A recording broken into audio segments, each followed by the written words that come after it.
एक शिष्य पहुंचा गुरुजी के पास, बोला महाराज हमको दीक्षा दीजिए, हम भगवत प्राप्ति करना चाहते हैं। बहुत अच्छी बात है, तो लियो ये हमारा कमंडल, इसको भर लाओ। शिष्य चला, अरे बोले कहाँ से भर के लाओगे?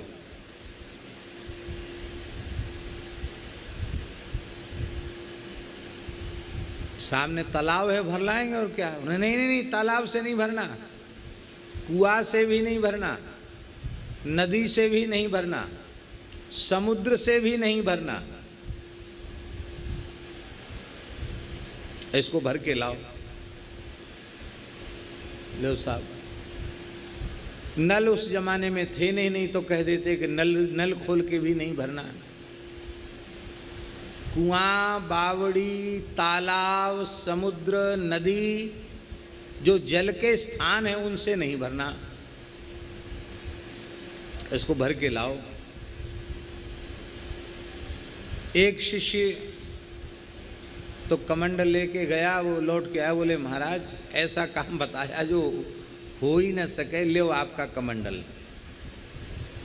दूसरा गया, दो थे, दोनों को ही शरणागति। दूसरा था, उसने मन में विचार किया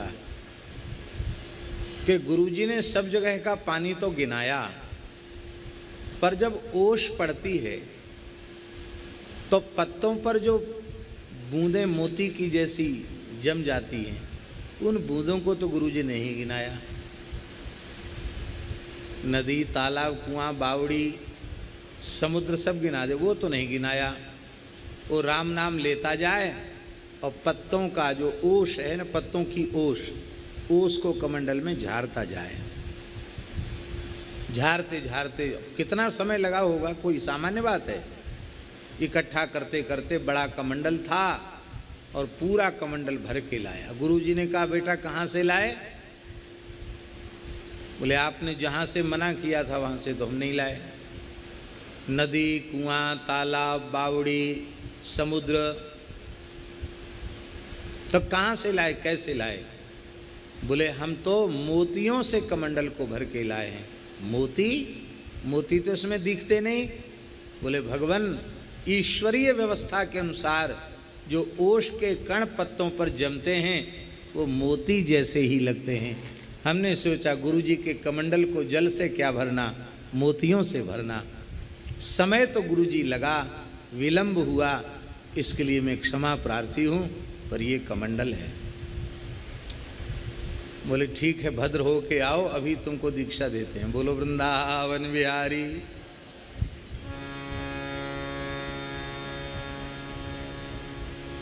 एक गुरुजी एक आश्रम में पहुंचे। इस शिक्षा से पहुंचे कि अब चातुर्मास आने वाला है, गंगा जी का किनारा है, कहाँ छोड़ के जाएंगे। तो सामने आश्रम दिखता है, यहीं चातुर्मास करेंगे, 4 महीना यात्रा बंद रहेगी। पर वो जिस मठ में चातुर्मास के लिए उन्होंने पूछा, उस मठ की स्थिति ये थी। एक साधु से पूछा कि जाओ गुरुजी से पूछ के आओ, मठाध्यक्ष से पूछ के आओ कि हम भी यहाँ चातुर्मास करना चाहते हैं, आसन रखने की जगह मिलेगी? अब मठाधिपति ने सोचा कि आश्रम में तो लबालब संत पहले से ही भरे हुए हैं, कहीं पैर रखने की जगह नहीं है। अब ये नए महापुरुष आ गए तो इनको कहाँ बिठाएंगे, कहाँ आसन लगाएंगे? और संत को मना करना नहीं चाहिए, अतिथि अभ्यागत को मना नहीं करना चाहिए, और जगह है नहीं, क्या करें? तो उन्होंने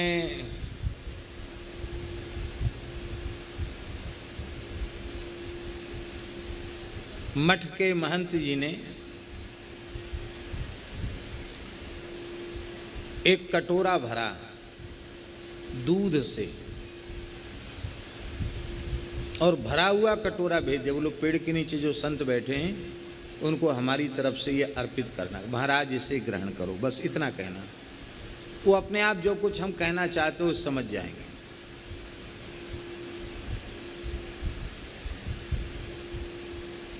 आपने पूछा? बोले हाँ पूछवाया, गुरुजी ने कुछ बोला नहीं, ये कटोरे में दूध भर के भेज दिया, आप इसे स्वीकार करें।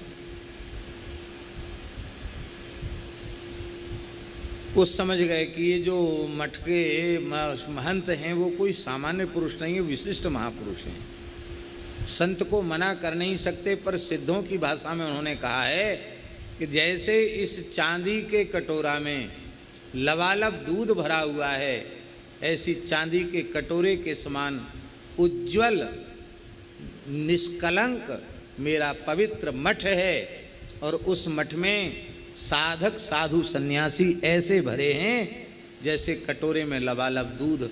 अब आप बताओ इसमें जगह कहाँ है जो आप भी चले आवें? ये उनका उत्तर था।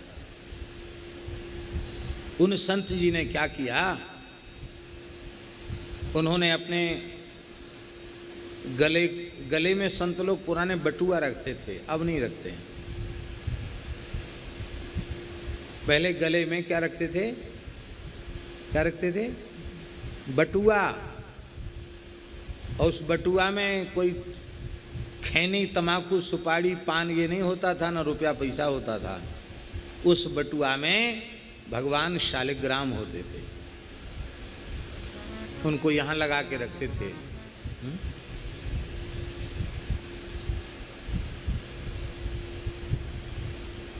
इसलिए हमारे यहाँ साधु में कहावत है, गले में तुलसी मुख में राम, हृदय विराजत शालिग्राम। सिया नारायण गोविंद भज राम कृष्ण गोविंद।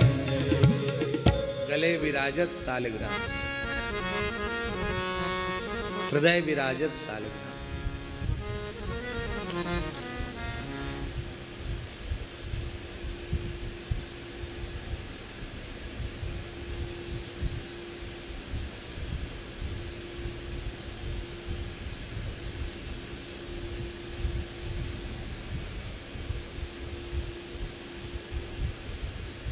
सतानवे 98 की बात होगी, हरिद्वार कुंभ कब था? पुराण है 98। तो हम हरिद्वार कुंभ जाने लगे,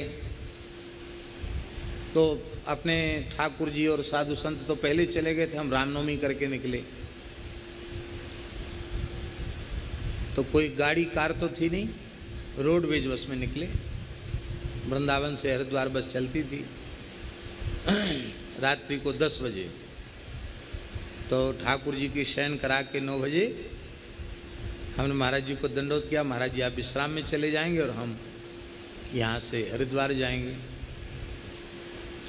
महाराज जी बोले ठाकुर जी ले लिए? हमने कहा ठाकुर जी तो गए पहले ही, खालसे के साथ ही चले गए ठाकुर जी। अरे नहीं, तुम्हारे ठाकुर जी ले लिए। हमने कि महाराज जी हम अलग से तो रखते नहीं हैं। पता नहीं उनके मन में क्या आया, तुरंत उठे और अपने हाथ से कुआं से पानी खींचा 1 बाल्टी, और हाथ पैर धो करके पवित्र होकर के सीधे मंदिर में चले गए। मूल पुरुष पहाड़ी बाबा के नृसिंह शालिग्राम लेकर के आए। एक नया मलमल का कपड़ा लिया, उसमें तुलसी के साथ उनको बांधकर मेरे गले में बांध दिया। बोले भला ये हमारे स्थान के मूल पुरुष पहाड़ी बाबा के शालिग्राम भगवान हैं, जो उनकी जटाओं में विराजते थे। पुराने साधु ऐसे ही चलते थे, गले में शालिग्राम जी को बांध दिया। आज तक गले में ही है। गले का मतलब उनकी सेवा दास को प्राप्त है। आज भी वे भगवान कृपा करके विराज रहे हैं। बोले पुराने संत एक क्षण भी बिना ठाकुर जी के चलते नहीं थे।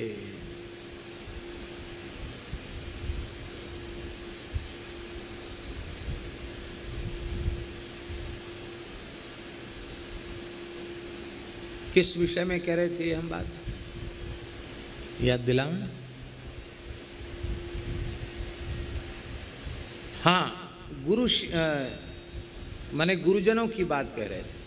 तो बटुआ के गले में जो बटुआ था ना, वो बटुआ उन संत ने उतारा गले से, और बटुआ खोला तो तुलसी जी के मध्य शालिग्राम जी विराजमान थे। जय हो शालिग्राम जी, आपको दिन भर कुछ पाने को नहीं मिला, ले बटुआ खोला, शालिग्राम जी को हथेली पे रखा और उनका तुलसी दल दूध में पधरा दिया और कहा उस शिष्य को कि जाओ गुरु जी को हमारे ठाकुर जी का प्रसाद दे देना, हम जो कहना चाहते हैं वो अपने आप समझ जाएंगे। वो कटोरा लेकर के वापस गया। जैसे ही वापस गया तो गुरु जी समझ गए। क्या समझे मठाधीश जी? वो समझे कि हमने उनसे कहा कि जैसे कटोरे में लबालब दूध भरा है, ऐसी साधु संत साधकों से आश्रम परिपूर्ण है, इसमें जगह नहीं। हमारे कहने का प्रयोजन ये था, पर उन्होंने कहा दूध का कुछ बिगड़ा नहीं, कटोरे का भी कुछ बिगड़ा नहीं, एक बूंद दूध बाहर गिरा नहीं, और ठाकुर जी के भोग लगने से, तुलसी दल पधरने से अब तक तो ये दूध था, अब दूध प्रसाद हो गया। इस दूध की महिमा बढ़ गई, इसकी शोभा बढ़ गई। तो हम कोई ऐसा भार बन के नहीं आ रहे हैं जिससे आपको या आश्रम के किसी व्यक्ति को परेशानी हो। हम तो दूध के कटोरा में तुलसी दल बन के आ रहे हैं। ये जैसे ही उन्होंने कटोरा गया, वो मठाधीश जी समझ गए कि कोई महापुरुष आए हैं। तत्काल वहां से वो दौड़े और पेड़ के नीचे जहां संत थे उनको साष्टांग प्रणाम। महाराज प्रणाम, आज हमारे भाग्य खुल गए, आज तो आचार्य कोटि के, गुरु कोटि के महापुरुष आ गए। बोले आपके यहाँ तो जगह है नहीं, हम 4 महीना रहेंगे, कहाँ हमारा आसन रखोगे? उन्होंने पूछा।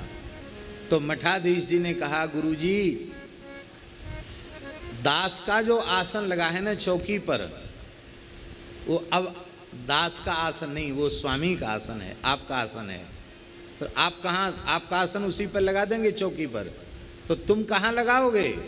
बोले चौकी के नीचे जगह खाली होती, उसके नीचे आपकी आज्ञा होगी तो चौकी के नीचे जो जगह खाली होती है उसमें ये सेवक आसन लगा लेगा, पर आपकी सन्निधि का तो 4 महीने लाभ मिलेगा। हृदय से लगा लो। हाँ चलो ठीक है। ये है संतों का परस्पर का, इस तरह से परीक्षा होती थी। श्री वृंदावन बिहारी लाल की जय।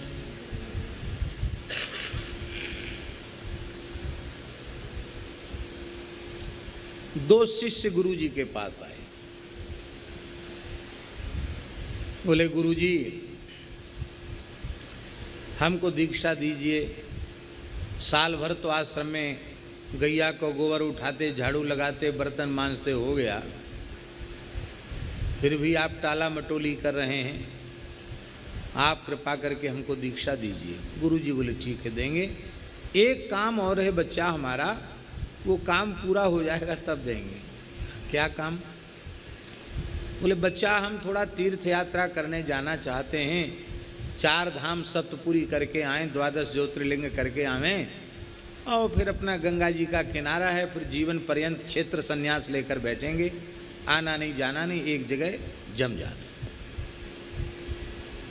तो हम स्थिरता से आएंगे फिर रहेंगे, तुमको देंगे। तब तक एक काम करो, लो ये 1 मुट्ठी चना तुमको दिए और ये 1 मुट्ठी चना तुमको दिए।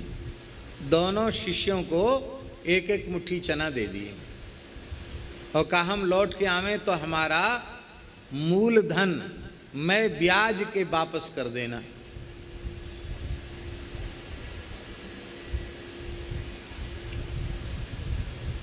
शिष्यों ने कहा बिल्कुल ठीक है। अब गुरुजी चले गए, पैदल के मार्ग थे, 4 धाम सप्तपुरी 12 ज्योतिर्लिंग कोई 2-4 महीना में हो जाएंगे, लगातार चलेंगे तो भी 4-6 वर्ष तो लगेगा। 6-7 वर्ष बाद गुरुजी आए। एक शिष्य ने तो क्या किया, वो 1 मुट्ठी चना मिट्टी की डबली में बंद करके ऊपर से मिट्टी से लेप करके एकदम उसको बढ़िया पैकिंग कर दी कि हवा न जाए भीतर, और उसको पैकिंग करके रख दिया, क्योंकि तभी सुरक्षित रहेंगे। और दूसरे शिष्य ने सोचा कि गुरुजी 2 वर्ष में आवें कि 10 वर्ष में आवें कि 20 वर्ष में आवें, क्या ठिकाना। इतनी लंबी यात्रा पर गए हैं और तब तक तो चना कितनी भी सुरक्षा में रखे जाएं ये तो नष्ट हो जाएंगे। अब उसकी भी आयु है ना। 3 वर्ष पुराना बीज, उसमें अंकुरण की शक्ति नहीं रहती, फिर वो घुन जाता है।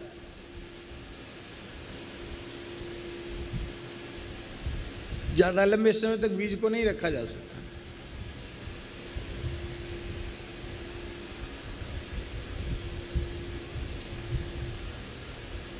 वो गंगा जी के किनारे चला गया और गंगा जी के किनारे जाके गंगा जी से प्रार्थना की, गंगा मैया गुरु जी का दिया मूलधन है, इसको बढ़ाना। और वहीं कुदाल लेकर गड्ढा खोद, खेत बनाया छोटा सा, वो गैया का गोबर छोड़ा, खेत बनाया, वो 1 मुट्ठी चना बो दिए उसने। राम राम करता रहे, चना में श्रम करता रहे। अब 1 मुट्ठी चना के उतने पेड़ हुए चना के, फिर वो चना फिर और बड़ा खेत तैयार किया, उसमें बो दिए, फिर और बड़ा खेत तैयार किया, उसमें बो दिए। 7-8 वर्ष में तो ये हो गया कि बीघों खेती हो गई चना की।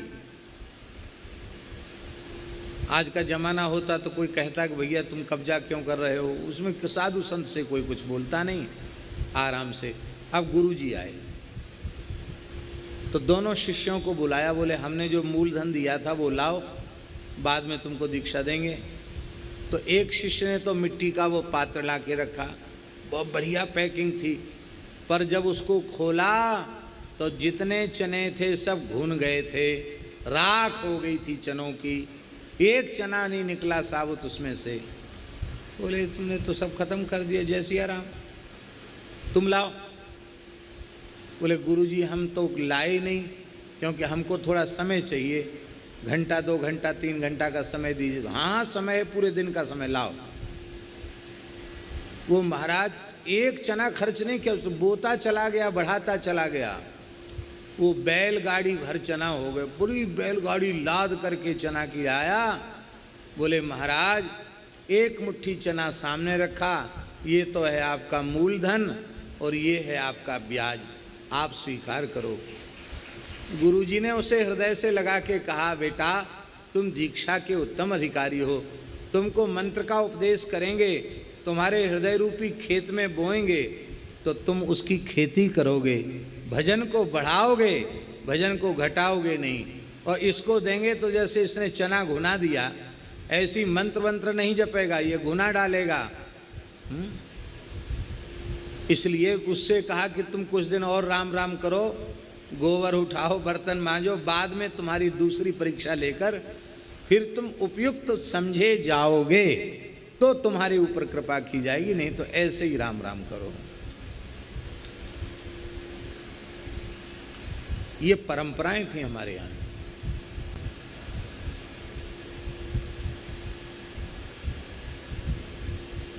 अभी हमने कहा था एक दिन कि सब कुछ दे दो, शरीर दे दो, पत्नी दे दो, पुत्र दे दो, घर दे दो, धन दे दो, कोई तुम्हारा सिर मांगे तो सिर भी दे दो, लेकिन अपात्र कुपात्र को श्री राम तारक संरक्षण मंत्रराज मत दो, मूल मंत्र मत दो। अपात्रों को दीक्षा देने के कारण ही और महिमा घटती चली जा रही है। इसलिए लोग तो सब जगह आग्रह करते हैं कि दीक्षा महाराज दीक्षा, लेकिन हम आप सबको भी यही कहते हैं कि ये निर्णय जल्दी लेने का नहीं है।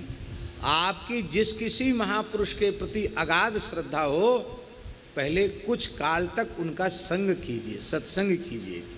जैसे सूर्योदय के पहले अरुणोदय हो जाता है और अरुणोदय प्रमाणित करता है कि अब सूर्योदय होने वाला है, ऐसे ही दीक्षा के पूर्व आपके भाव का, आपकी भक्ति का अरुणोदय हो जाना चाहिए, पात्रता आ जानी चाहिए। फिर आप देखो तुरंत काम बनता है, तत्काल काम बनता है। बोलो भक्तवत्सल भगवान की जय। जय जय श्री राधे।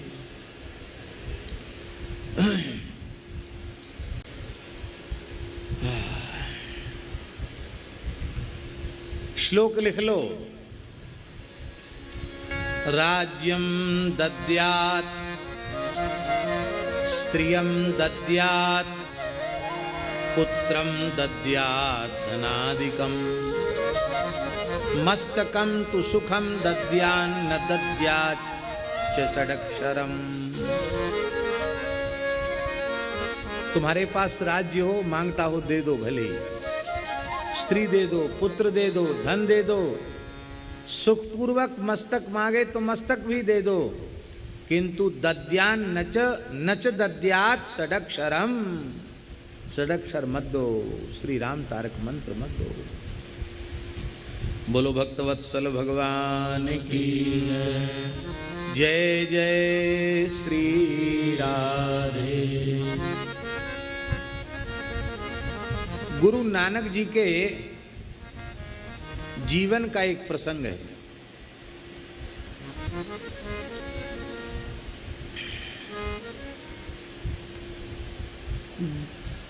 शिष्यों ने कहा कि गुरुजी आपका उत्तराधिकारी कौन होगा? किससे कहा? श्री गुरु नानक देव जी से। तो उन्होंने कहा आप लोग बताइए। तो कुछ लोग तो उनके पुत्र के पक्ष में थे और कुछ लोग गुरु नानक जी के शिष्य के पक्ष में थे। तो श्री गुरु नानक जी ने शिष्य और पुत्र दोनों को अलग अलग चबूतरा बनाने का आदेश दे दिया। चबूतरा बनाओ पहले। दोनों महाराज चबूतरा बनाने में लग गए। परिश्रम पूर्वक शिष्य ने और पुत्र ने दोनों ने चबूतरा बनाया। सायंकाल को गुरु नानक देव जी पधारे। अरे क्या बनाया? कुछ नहीं बनाया, सब बिगाड़ दिया, तोड़ दो इनको। तोड़ दिया उनको। कहा फिर बनाओ। दूसरे दिन पुत्र ने शिष्य ने दोनों ने बनाया। शाम को गुरु जी आए। अरे बोले फिर तुमने बिगाड़ दिया, कुछ नहीं बनाया, सब बेकार कर दिया, तोड़ दो इसको। तोड़वा दिया। तीसरे दिन फिर ऐसा ही किया।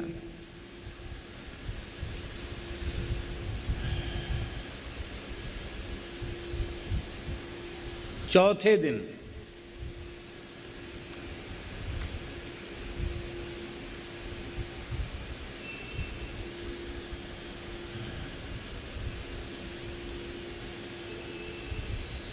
फिर बनाया, फिर तोड़ दिया।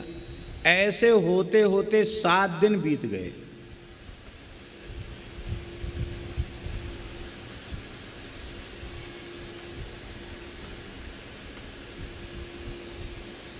तो 3 दिन तक तो दोनों ने तोड़े बनाए। चौथे दिन पुत्र ने कहा कि गुरुजी आपकी आज्ञानुसार हम दिन भर चबूतरा बनाते हैं और आप शाम को तोड़वा देते हैं, तो इससे लाभ क्या है? समय खराब गया, ईंट वगैरह सब मसाला खराब गया और आपको पसंद ही नहीं आया, क्या फायदा है इससे? नानक जी ने कहा चलो ठीक है, तुम कल से चबूतरा नहीं बनाना। उसको छुट्टी मिल गई। और जो शिष्य था वो प्रतिदिन चबूतरा बनाता और गुरुजी रोज उसको फटकार के और शाम को तोड़ देते उसको। 7 दिन व्यतीत हो गए पर शिष्य झुंझलाया नहीं, वो बनाता ही रहा। तो 7वें दिन नानक जी ने पूछा कि हम 7 दिन से तुम्हारा बनाया हुआ तुड़वा रहे हैं चबूतरा, फिर भी तुम्हारे मन का भाव बदला क्यों नहीं? तुम्हारे मन में अन्यथा भाव क्यों नहीं आया? तुम्हारे झुंझलाहट क्यों नहीं हुई? शिष्य ने हाथ जोड़कर कहा गुरुदेव हमारा संबंध चबूतरे से नहीं है, हमारा संबंध तो आपसे है, आपकी आज्ञा पालन से है। 7 दिन क्या है, जीवन भर आप कहते रहें तो हम जीवन भर चबूतरा बनाते रहेंगे। आप तोड़ते रहें, आप तोड़े में प्रसन्न हैं तो हम आपकी आज्ञा पालन में प्रसन्न हैं। हमारा संबंध आपसे है, मैं आपके सामर्थ्य से निर्माण करता हूं और आपकी आज्ञा से ही तोड़ देता हूं। गुरुजी ने कहा कि ठीक है, तुम मेरे उत्तराधिकारी हुए। इस प्रसंग से ये शिक्षा प्राप्त होती है कि गुरु को प्रसन्न करने का उपाय है उनकी आज्ञा का पालन करते रहना। आज्ञा में अपनी बुद्धि को, अपने तर्कों को आड़े मत आने दो। दोष राजा को भुगतना पड़ता है। मंत्री कोई उटपटांग काम करेगा तो मंत्री को तो भोगना ही पड़ेगा, यहां भी और परलोक में भी। राजा को भी भोगना पड़ेगा। क्यों? क्योंकि राजा ने अयोग्य को मंत्री क्यों बनाया? उसको योग्य व्यक्ति को मंत्री बनाना चाहिए था, जो भ्रष्ट न हो, ईमानदार हो, कर्मठ हो, सेवाभावी हो, ऐसे को बनाना चाहिए था। राजा को दोष लगेगा। जाया दोषः पतिम तथा, पत्नी का दोष पति को भोगना पड़ेगा। उसने प्रेम विवाह क्यों कर लिया? यही उदाहरण ठीक समझ में आ रहा है। माता पिता और शास्त्र इनकी मर्यादा में स्थित होकर अपने वर्ण के अनुरूप, कुल के अनुरूप किसी पवित्र कन्या से विवाह करता तो ऐसा नीचा मुंह नहीं देखना पड़ता। ये जितने प्रेम विवाह है ना, ये थोड़े ही समय में द्वेष विवाह के रूप में परिणत हो जाते हैं। जिनको हम क्या कहते हैं? प्रेम विवाह, वो थोड़े समय में द्वेष विवाह हो जाते हैं। अब पुराने लोग, अब तो बहुत सरकार ने एक आयु निश्चित कर दी, इस आयु में विवाह होगा। पुराने जमाने में तो छोटी आयु में विवाह हो जाते थे। पर उन पुराने लोगों के प्रेम का उदाहरण आप वर्तमान में खोजेंगे तो मिलेगा।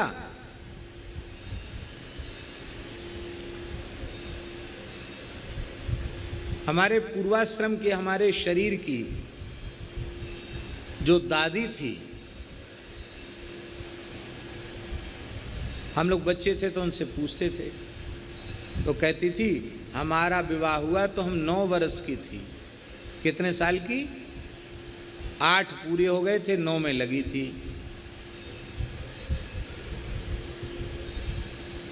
विदाई के समय पालकी में बैठ के जाना पड़ेगा, तो पालकी में बैठने को राजी नहीं थी।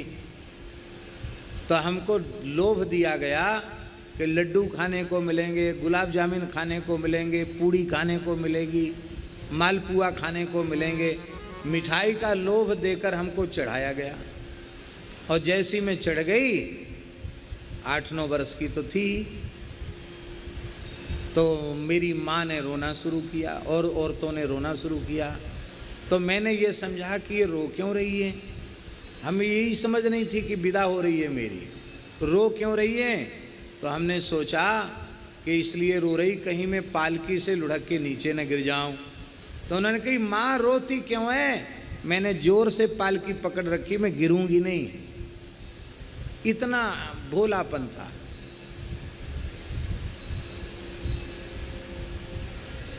और जिनके साथ विवाह हुआ बाबा के साथ, उनकी आयु कितनी थी?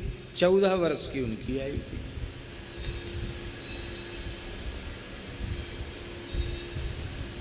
आप लोग कहेंगे कि आप कथा सुना रहे हैं कि ये कथा सुनाने बैठे हैं, पर मैंने ये देखा है,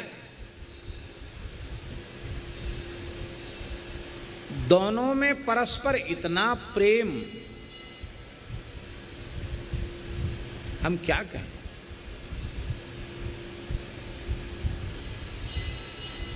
अति वृद्ध होने पर भी अपने हाथ से बढ़िया रसोई बनाना और ठाकुर जी को भोग लगा के अपने हाथ से बाबा को जिमाना, बैठ करके पवाना। जब तक नहीं पाले तब तक पानी भी नहीं पीना। और 92 वर्ष की आयु तक उन्होंने कथा कही बाबा ने। ज्योतिष के बहुत अच्छे विद्वान थे। आखिरी कथा 92 वर्ष की आयु में उन्होंने भागवत जी की कही। पूरा मूल पाठ भी करते थे और पूरी कथा 11-12 घंटे मेहनत करते थे वो। आखिरी कथा हुई तो उसमें 10वें स्कंद तक पाठ कर पाए, आगे पाठ नहीं हुआ। तब से फिर महाराज जी की कथा करा के कथा करना उन्होंने छोड़ दिया। बोले अब लगता बुढ़ापा आ गया। इतना मजबूत शरीर था। अंतिम क्षण तक सेवा।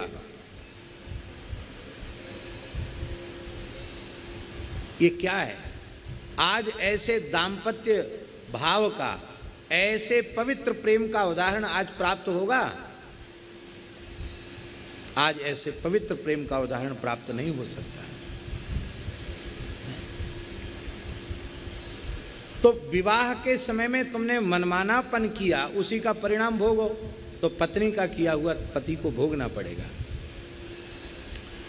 ठीक इसी प्रकार से शिष्य का किया हुआ अपराध गुरु को भोगना पड़ेगा, क्योंकि उसने गुरु ने अपात्र को दीक्षा क्यों दी, सत्पात्र को दीक्षा क्यों नहीं दी?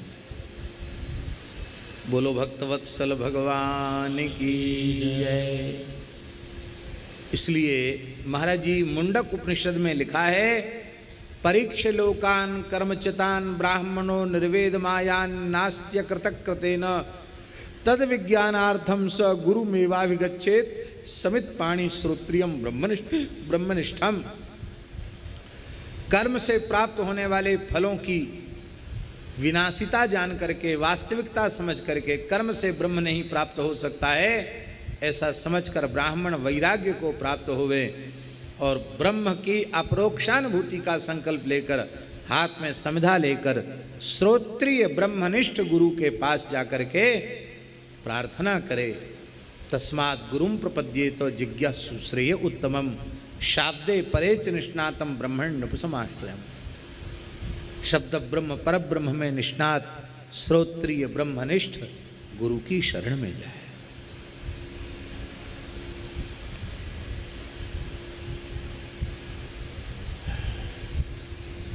श्रोत्रियम वेदांत वेदनम ब्रह्मनिष्ठम साक्षात्कृत परम पुरुष स्वरूपम।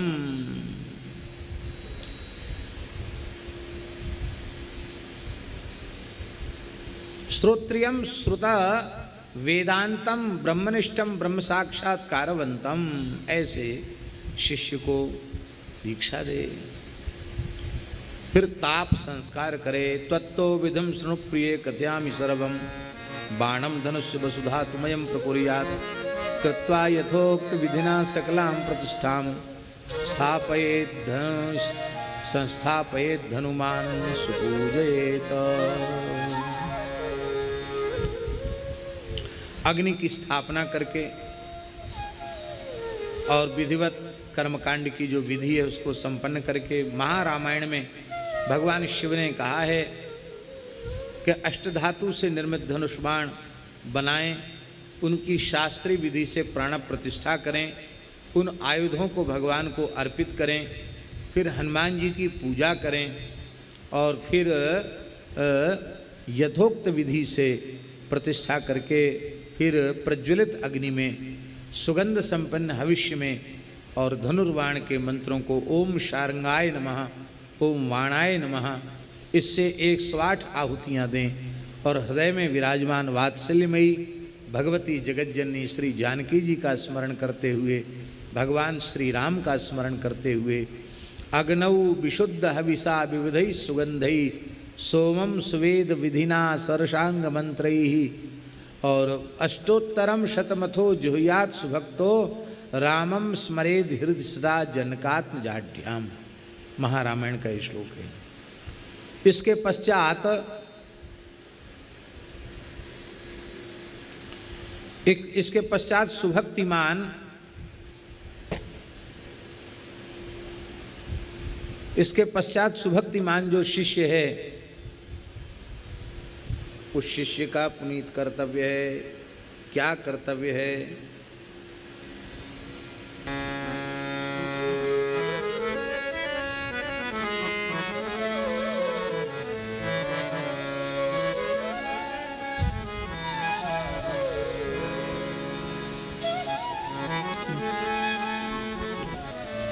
यजुर्वेद के धन्वना गायस मंत्र से जप करते हुए और भुजा के मूल में और सुपर्णम रजिते, इन 2 मंत्रों का स्मरण करते हुए, इसके श्रवण की बड़ी भारी महिमा है। बहुत से लोग 7 दिन तक कथा नहीं सुन पाए। कोई 1 दिन सुना, कोई 2 दिन सुना, किसी ने 3 दिन सुना, कोई आखिरी दिन ही पहुंच पाया। तो इस सूची अध्याय का श्रद्धा पूर्वक श्रवण कर लेने से संपूर्ण श्रीमद् भागवत के श्रवण का पुण्य प्राप्त हो जाता है। संपूर्ण श्रीमद् भागवत के श्रवण का पुण्य प्राप्त हो जाता है।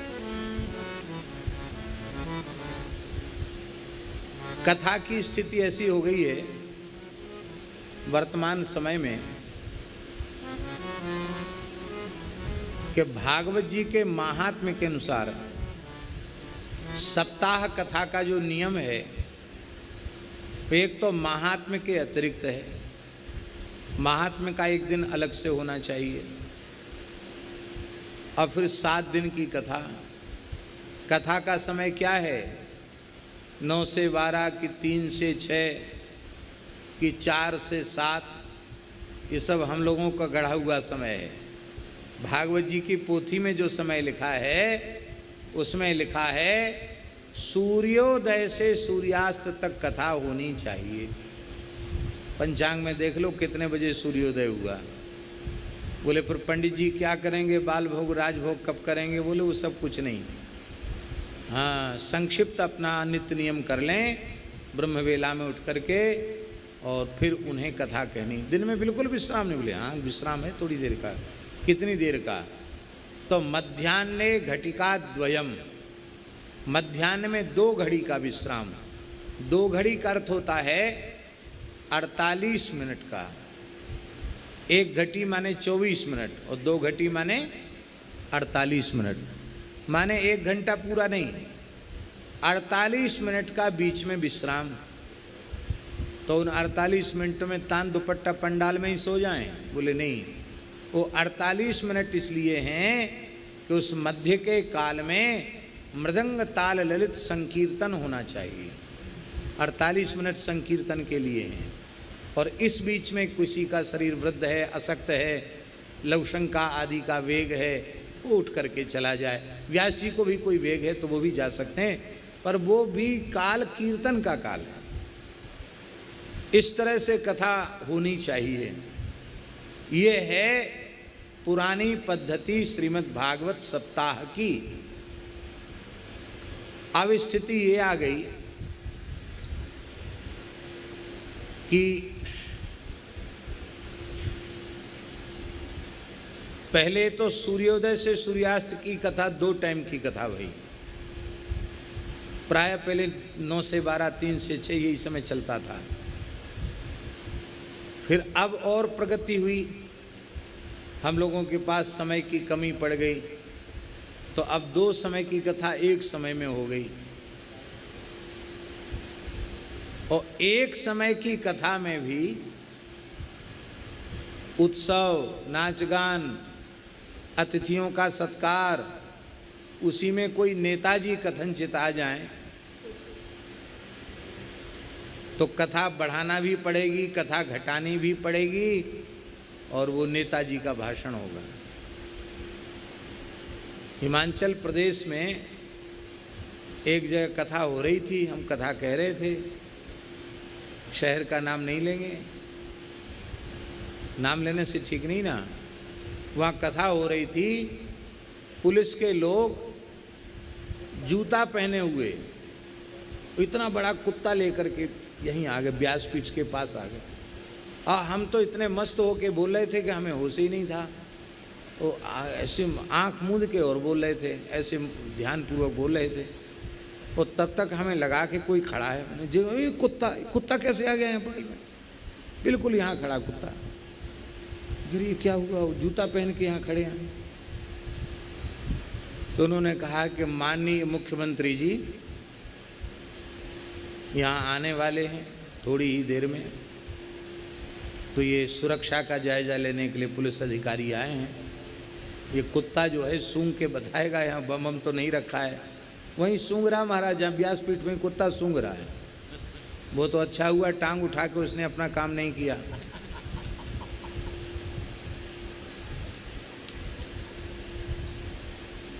ऐसा मन खराब हुआ हमारा। आयोजक एक संत जी ही थे, ऐसा मन खराब हुआ शर्मा जी, क्या बताऊं, उत्साह ही खत्म हो गया कथा का। और वैसे तो कथा हमारी थोड़ी देर तक चलती है, लेकिन उस दिन ठीक समय से हमने वो कि बस 10 मिनट में आने वाले, हम प्रतीक्षा नहीं करते हैं, हम पहले ही कथा पूरी करके अपने निवास में चले गए। मुख्यमंत्री आते रहो, बैठे रहो, बोलते रहो, हमें कोई लेना देना नहीं। हम मुख्यमंत्री को थोड़ी कथा सुना रहे हैं, जिज्ञासु श्रोताओं को कथा सुना। हमको मुख्यमंत्री से क्या लेना देना, प्रधानमंत्री और राष्ट्रपति से भी क्या लेना देना। कथा में तो सब आते हैं, जिज्ञासु बन के आते, कथा सुनने आते हैं, प्रेम से कथा सुनो और जाओ।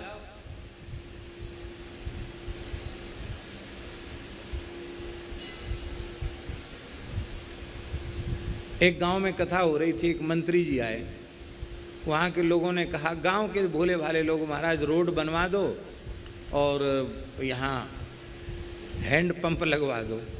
तो बोले आप कथा व्यासपीठ से कह देना कि हैंड पंप लगवा दें, उत्तर प्रदेश की बात है, और थोड़ा रोड की मरम्मत करा दें, रोड बनवा दें।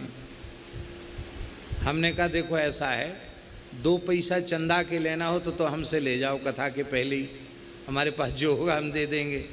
लेकिन हम इस आसन पर इसलिए नहीं बैठे हैं कि किसी मंत्री या किसी नेता के सामने हम ये कहें कि तुम पंप हैंड पंप लगवाओ या तुम रोड बनवाओ, इसके लिए हम बिल्कुल नहीं बैठे। हाँ, गाय की बात तो ऐसी है कि गाय की सेवा की प्रेरणा, गोरक्षा गो सेवा की प्रेरणा तो प्रत्येक मनुष्य को देनी चाहिए। उसमें अपना क्या स्वार्थ है, उसमें तो सारे सृष्टि के जीवों का परम हित है, परम कल्याण है। इसलिए गाय की बात इन बातों में सम्मिलित नहीं है। वो तो हम सबको कहते हैं, अपने आप को भी कहते हैं, आप सबको भी कहते हैं, और सबको हमारा यही आग्रह है, भाई यदि हम अपने अस्तित्व को बचाना चाहते हैं तो वेद लक्षणा भारतीय देसी गोवंश को संरक्षित करने के लिए हम अब कमर कस लें, हमें कटिबद्ध हो जाना चाहिए। तो अब कथा धीरे धीरे 2 समय की, एक समय रह गई, एक समय में भी ये स्थिति आ गई। तो भाई हमसे तो कथा होती नहीं है,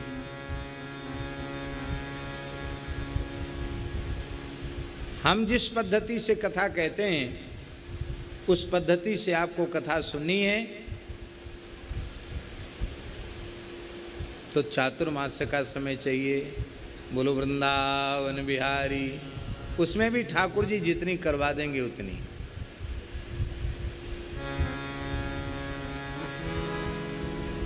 और वस्तुतः भागवत है क्या, जितना भी विषय आप श्रद्धापूर्वक सुन लेंगे उतने से ही काम बन जाएगा, उतने से ही काम बन जाएगा।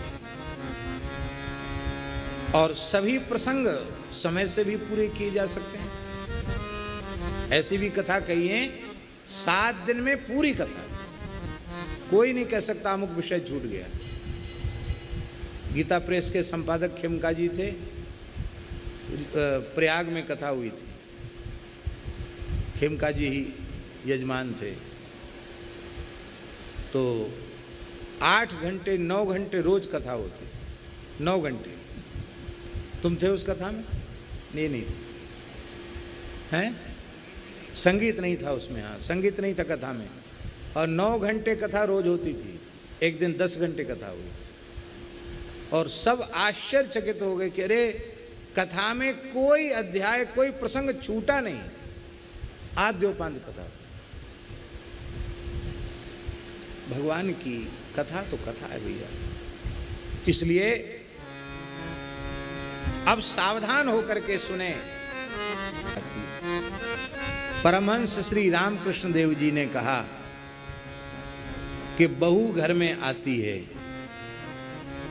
और घर का सारा काम बहू के ऊपर आ जाता है। आए गए की सेवा भी वही करे, अतिथि सत्कार भी वही करे, रसोई में भी वही जाए, सब काम वो करती है कि नहीं करती। लेकिन बहू के गर्भ में जब कोई बच्चा आ जाता है तो उसकी लाड़ प्यार करने वाली सास ननदी कह देती, बहू रानी अब ज़्यादा श्रम मत करो, बहुत कम करो, थोड़ा रेस्ट करो, थोड़ा विश्राम करो।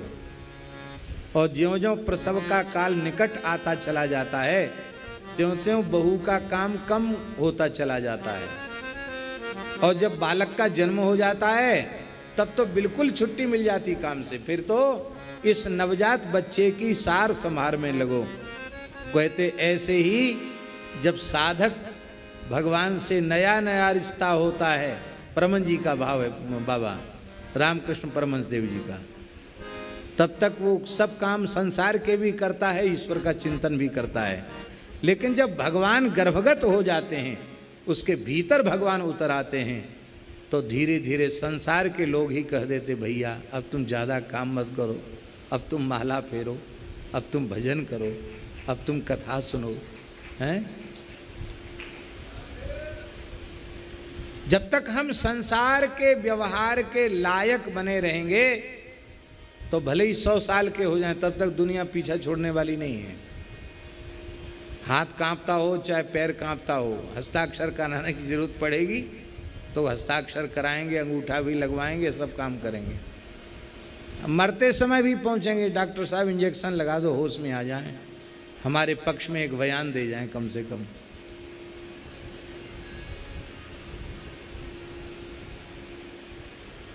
पर जिस दिन संसार को ये समझ में आ जाएगा कि अब ये हमारे किसी काम के नहीं है, अपने आप के भैया तुम अपने भगवान को लेके रहो, अब कोई बात नहीं। तो अविस्मृति श्रीधर पाद पद्मयो गुणानुवाद श्रवणाद भी हरे। और क्या होता है? अविस्मृति कृष्ण पदारविंदयो, अविस्मृति कृष्ण पदारविंदयो, क्षीणोत्यभद्राणि समं तनोति च, क्षीणोत्यभद्राणि समं तनोति च, सत्त्वस्य शुद्धिं परमात्म भक्तिं, सत्त्वस्य शुद्धिं परमात्म भक्तिं, ज्ञानं च विज्ञान विरागयुक्तं, ज्ञानं च विज्ञान विरागयुक्तं, ज्ञानं च विज्ञान विरागयुक्तं, ज्ञानं च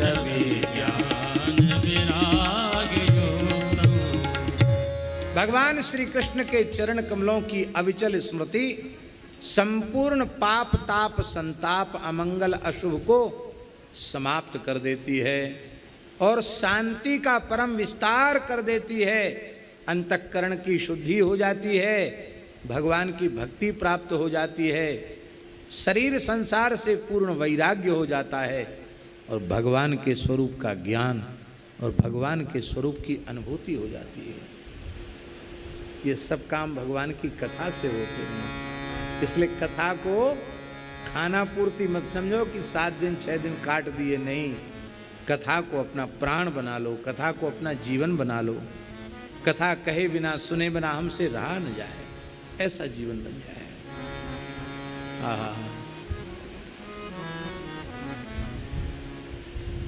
श्री सूत जी महाराज कहते हैं कि हे ऋषियों, आप बड़े भाग्यवान हैं, धन्य हैं, धन्य हैं, धन्य हैं, क्योंकि आप निरंतर भगवान की कथाओं को सुनते रहते हैं।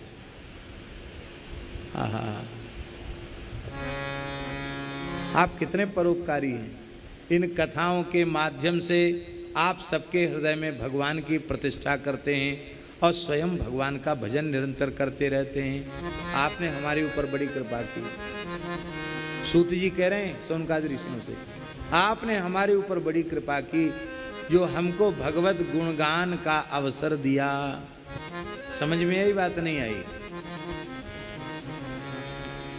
केवल वक्ता श्रोताओं के ऊपर कृपा नहीं करता, श्रोता भी वक्ता के ऊपर कृपा करते हैं, अब हम आपसे पूछते हैं कि इन 7 दिनों का गौ माता की महिमा से युक्त भगवान की मंगलमयी कथा के गाने का अवसर सिलीगुड़ी के श्रोताओं ने न दिया होता तो ये 7 दिन हमारे जो इतने अच्छे बीते भगवान की चर्चा में बीते, पूज्य पथमेड़ा महाराज की मंगलमयी सन्निधि में बीते, क्या वो सौभाग्य हमें मिल पाता? इस सौभाग्य की प्राप्ति में भगवान ने आप सबको निमित्त बनाया है। इसलिए आप सबको साधुवाद, आप सबको धन्यवाद और आप सबका वंदन और आप सबका अभिनंदन। ये हम नहीं कह रहे हैं, ये कह रहे हैं सूत जी महाराज। वे ऋषियों का अभिनंदन कर रहे हैं तो हमें भी आप लोगों का अभिनंदन करना चाहिए। बोलो भक्तवत्सल भगवान की जय। कितनी ऊंची बात। सूत जी कह रहे हैं कि हमने सुखदेव जी के मुखारविंद से जो राजर्षि परीक्षित की सभा में बैठकर सुना था गंगा के तट पर, और वो आपने मुझे कहने का सौभाग्य प्रदान कर दिया। आपने जो पढ़ा है, आपने जो जाना है, वो यदि किसी दूसरे को जना दिया, दूसरे को पढ़ा दिया, तब तब को पढ़ाया हुआ जाना हुआ सफल हो गया। और आपने खुद पढ़ा और खुद ही जाना और धीरे धीरे वो भी चौका लग गया, तो क्या मतलब निकला? इसलिए ज्ञान में नवीनता, महाराज जी, ज्ञान में नवीनता कैसे आवे? हम अपना अनुभव सुना रहे हैं आपको। हम जो कुछ मूल पाठ में पढ़ते हैं पुराणों में, और उसको एक दो बार हम दोहरा देते हैं कथा में, किसी भी प्रसंग में, तो वो बात हमारे भीतर पक्की हो जाती है। और सब तो दोहरा नहीं पाते, पर जो पढ़ लिया वो थोड़े थोड़े दिनों तो याद रहता, बाद में सब भूल जाता है। पर जो सुना देते हैं वो फिर याद रह जाता है, उसके संस्कार रह जाते हैं। तो सूत जी ने कहा आपने बड़ी कृपा की, हमने सुखदेव जी के मुखारविंद से जो सुना था उसको दोहराने का अवसर आपने हमें प्रदान किया। पूज्य बक्सर वाले मामा जी क्या कहते थे? बक्सर वाले मामा जी कहते थे, पूज्य संतों के, गुरुजनों के मुखारविंद से जो कुछ पाठ इस बालक को पढ़ने में मिला और इस बालक ने जो कुछ अभ्यास किया, उसी को यह बालक अपनी तोतली वाणी से दोहराने का प्रयास कर रहा है। ऐसा बोलते थे कि नहीं प्रवचन में? हमने जो पढ़ा सुना उसको हम सुना रहे हैं। बोलो भक्तवत्सल भगवान की विषय का परिमार्जन हो जाता है। और महाराज जी, श्रद्धावान जो उसका श्रवण करता है वो अपने आप को पवित्र कर लेता है। द्वादशी एकादशी के दिन जो पढ़ता है वो दीर्घायु होता है, उसके सारे पाप नष्ट हो जाते हैं। जो द्वारिका में, मथुरा में अथवा पुष्कर में इस संहिता का पाठ करता है वो सारे पापों से, भयों से मुक्त हो जाता है। इसलिए पुष्कर जी में, मथुरा में और द्वारिका में भागवत की कथा करवाने का, भागवत की कथा सुनने का विशेष महात्म्य भागवत में ही लिखा हुआ है। इसलिए कभी अवसर होवे तो इन तीर्थों में बैठकर भी कथा सुनना चाहिए। पुष्कर जी में, द्वारिका जी में और कहाँ, ब्रजमंडल में। मथुरा जी माने ब्रजमंडल, इनमें बैठकर कथा श्रवण करना चाहिए। इसका श्रवण उच्चारण करता है, उसके कीर्तन से देवता, मुनि, सिद्ध, पितर, मनु, नरपति सब संतुष्ट होकर के अभिलाषाएं को पूर्ण कर देते हैं।